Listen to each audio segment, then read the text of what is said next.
Hands, arms, feet, and legs inside the boat, especially outside the water.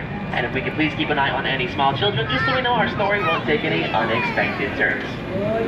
Most people enter the enchanted world by falling down the rabbit hole, using some pixie dust, or flying on a magic carpet. But here at Storybook Land, we enter the enchanted world through the jaws and the teeth of Monstro the whale. But no one should be afraid, Monstro is just helping us out. He's transporting our boat to the world of Storybook Land. Like all our wondrous journeys, we'll turn to page 1 and start with a very special Once Upon a Time. Ahead to our right is Pig Island, home to the 3 little pigs. The first house is made from straw, the second house is made from stick, and the last house is made from 100% Big Bad Wolf Brick. As strong as the Big Bad Wolf can up and puff and blow, he could not blow down all 3 houses, but when he tried to, he accidentally blew on our boat. And we began to sail into a quaint English village right outside of London. To our left is where Alice lived, but on a golden afternoon, Alice chased away rabbit. When she fell down the rabbit hole, Alice stumbled upon Wonderland, and things only became curiouser and curiouser. Now, Storybook Land homes wonderful places to inspire all storytellers, like London Park to the right, where Peter Pan taught the darlings John, Wendy, and Michael how to fly off towards Neverland, where they will never worry about growing old, thanks to Tinkerbell and her shining pixie dust.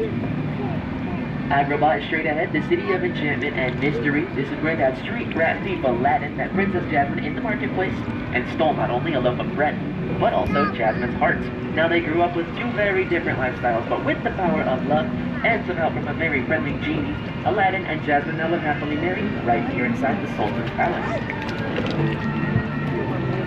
Back when the 2 were still getting to know each other, Aladdin and Jasmine went on a very small date on a very magical flying carpet ride, soaring over, sideways, and under these archways. In no particular order, the 2 found their sense of adventure, they had their first kiss, and they flew all the way up towards a whole new world.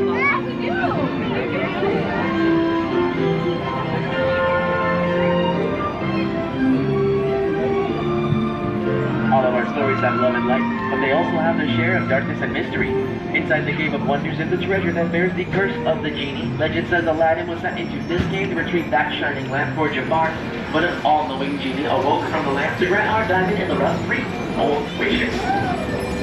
We safely exit our Cave of Wonders, and to our right side is Princess Snow White and the 7 Dwarfs' cottage. After she fled from the evil queen, Snow White was given the safety and the hospitality of the 7 Dwarfs, and thanks for her kindness to them. Across the water, to our left, is Cinderella's kingdom. On that fateful afternoon, Cinderella was able to attend the royal ball and meet Prince Charming thanks to her fairy godmother.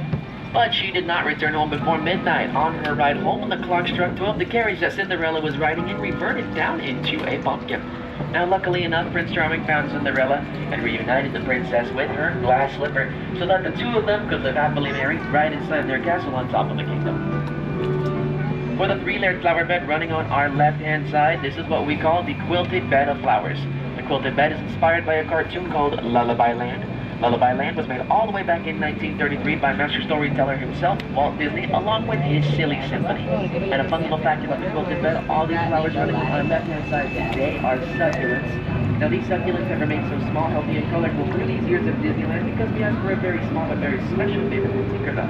We sprinkle pixie dust all across this attraction so that none of the flowers here grow or age, which just means we'd never have to come out here too far.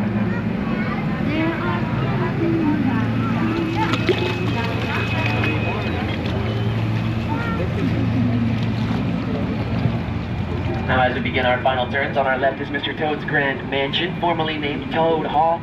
Unfortunately, Mr. Toad is not here today. Right now, he is out on a wild motorcar ride to no place in particular. Past Mr. Toad's neighborhood is the former frozen kingdom of Arendelle, where Queens Elsa and Anna have their rule, along with their 3 friends, Olaf the Snowman, Kristoff, and Sven the Reindeer. Ahead of our boat is the Alpine Village, where Geppetto the Woodcarver wishes on stars, hoping for Pinocchio to become a real boy. But only after Pinocchio saves his father from Monstro the whale is when the Blue Fairy would grant them that wish. And our final stop today will be where Ariel lives. To our right side on the shore is Prince Eric's castle, where Ariel is so set to be a part of our world. But her story did not begin on land, it began on our left behind the waters of Atlantica, where Ariel's father, King Trident, has ruled under the sea.